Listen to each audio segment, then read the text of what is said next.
Hi, I'm Richard Randall, and welcome to Your Real Estate Voice with Barb Schlinker, the owner of Your Home Sold Guaranteed Realty. This is the weekly radio show that informs and educates you on how to buy or sell real estate with Colorado's Real Estate Authority, Barb Schlinker. Barb Schlinker is a retired Navy veteran. Barb is an author. Barb Schlinker is also a pilot, and Barb and her team enjoy all that Colorado and the Front Range have got to offer. Barb, always great to be talking with you. Now, we air Your Real Estate Voice every Saturday. If you can't listen to the entire show, it is always available on Barb's site, barbhasthebuyers.com, or go ahead and search for Barb. You'll find her on most of the popular podcast platforms like iHeartRadio. Every week, Your Real Estate Voice covers great information about the housing market and one of people's largest assets, the home. So, Barb, what are we covering today? Well, Richard, I'm always excited about the show. I came up with some new topics that might be interesting to people. The first one is that Zillow actually predicts that the housing prices will increase next year. Now, that's different than what I said over the last couple of weeks. So I don't know the reason for the change. Even their statistical data said the prices were going to go down. So it'd be interesting to dive into that and see what they're predicting and how you can position yourself if you are planning to make a move to plan for next year. And then the second topic is how to get more than one offer and be able to choose the best buyer for your home.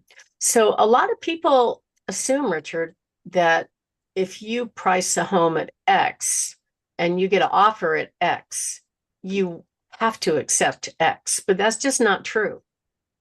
Did you know that? I don't know that at all. I had no clue. Yeah. So it's up to the seller. I've had some sellers just say no on full price cash offers, go away. Okay. You know, I'm not the decision maker. I'm just the real estate agent. Some of the buyer's agents think I'm the decision maker and they pound on me and go, well, we offered more than asking price. So why won't the seller do this? I'm like, I don't know. This is what his answer was. But he hadn't asked the buyer yet, of course. And the buyer's like, yeah, I'll take that. They're happy. So I think that happens is the agents try to inject themselves into the negotiations, thinking they're negotiating masters of the universe, when in fact they haven't even asked their client what their client thinks. If their client wants a house, don't get in the way. So anyway, we're going to talk a little bit more about how we get multiple offers and just different ideas on pricing. Because the truth is, right now, all across the Front Range, the average days on market have gone up to almost 4 months. We're not used to that. We haven't seen that for more than 5 years. So you have to position the home. If you don't want to wait 4 or 5 or 6 or 10 months to get your home sold, what's the right thing to do? So that's one. And then the third topic is going to be how to sell a house to a cash buyer and not worry about showing your house for 5 months at all. And it's really fun. We're going to talk about some different ways, and actually have quite a few home sellers that are opting for that instead of dealing with the traditional make your house pretty, put it on the market, all that. And the very last topic is how to choose the right real estate agent when selling your house.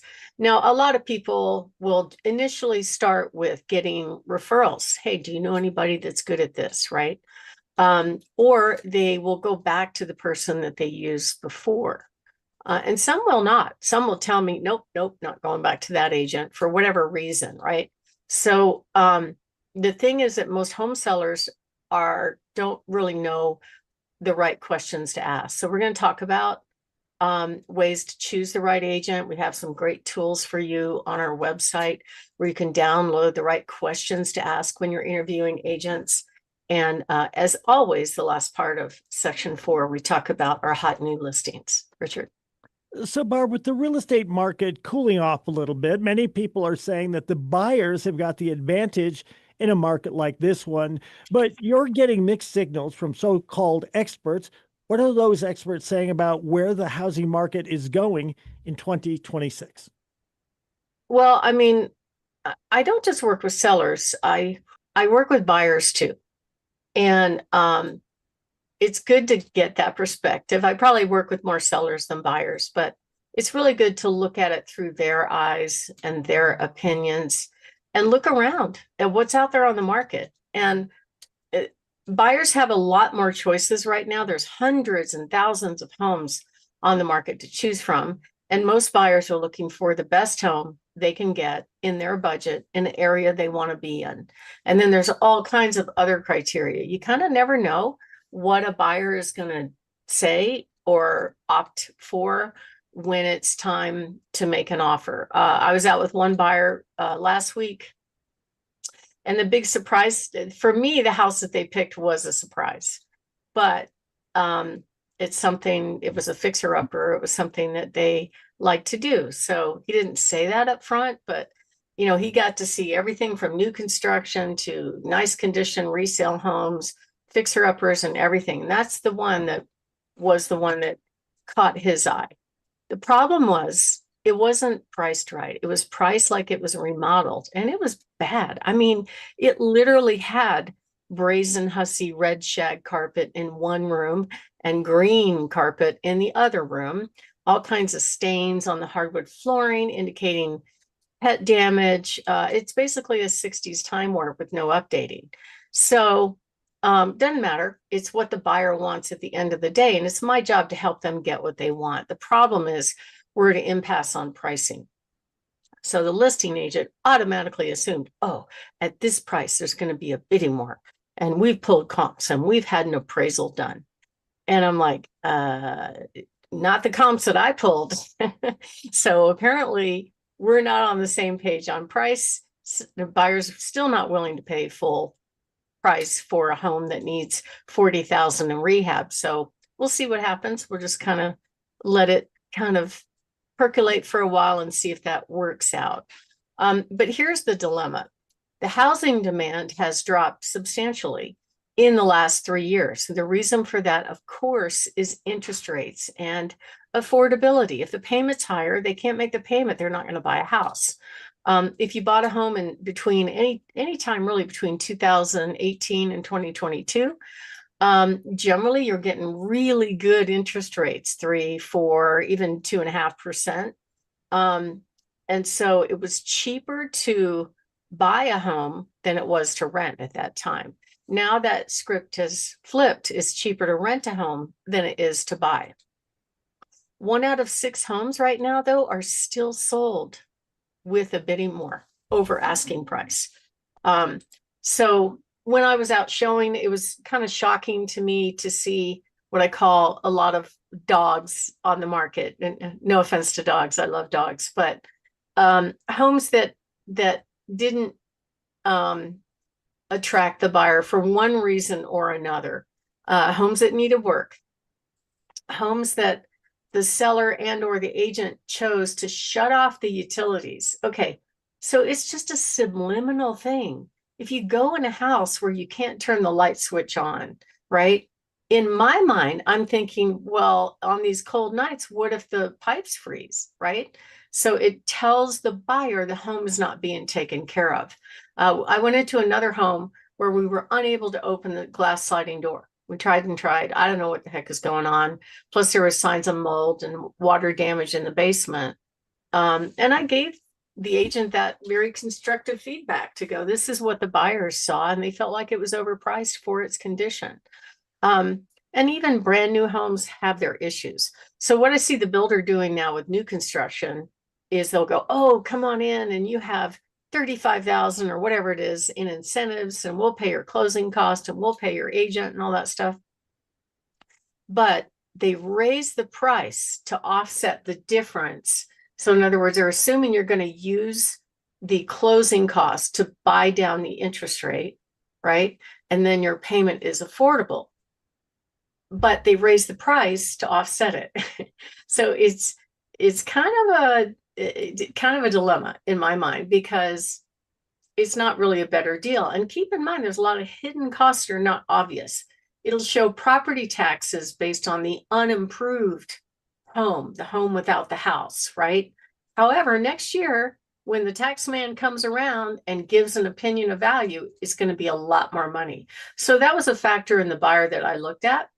He basically was factoring, okay, what is my payment going to be? He does a spreadsheet.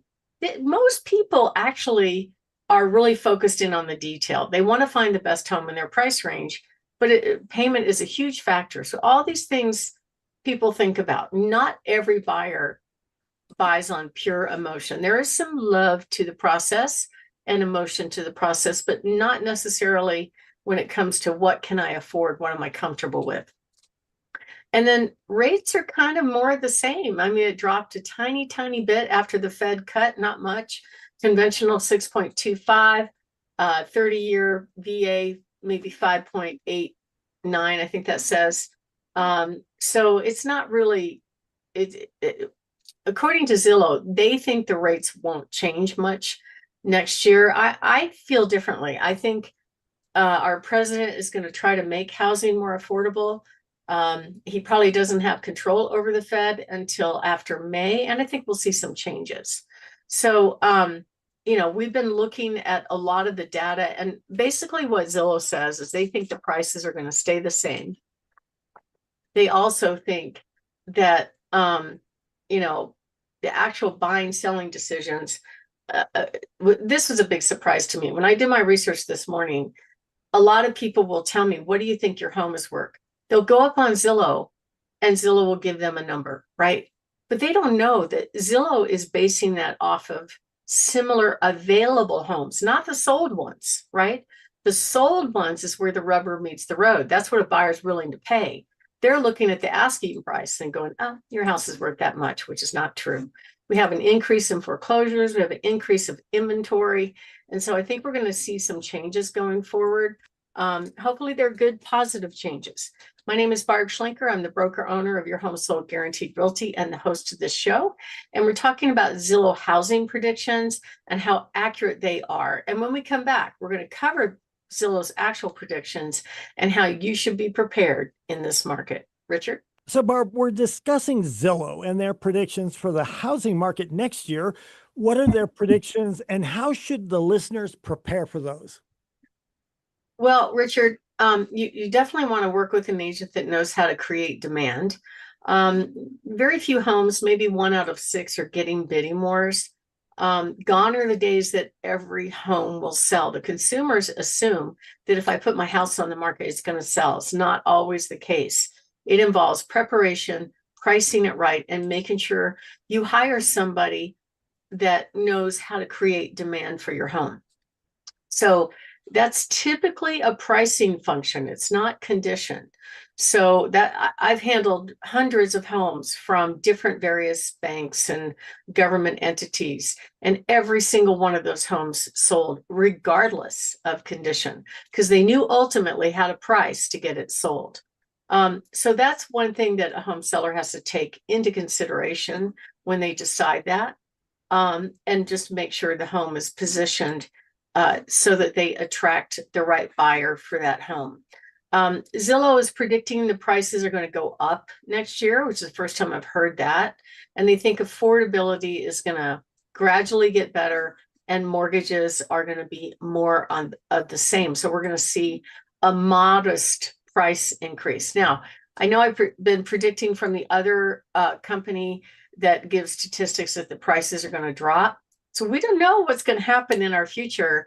However, there is always an increasing volume of demand of buyers, right? Especially the younger buyers. They've really been shut out of the market lately. So I think home sellers can be delighted if they get more than one offer, and there is a way to do that. But longer days on market are the norm. Home preparation and proper pricing are absolutely key, and we know how to do that. In fact, December this month is probably one of my best months of the year for sales. So we sell homes year round, right? And we want to make sure that when we put your house on the market, we're positioning it for success, not waiting 5 months, but doing it as soon as possible. So if you are thinking of making a move, give us a call, 719-301-3900, or go to barbhasthebuyers.com. Richard?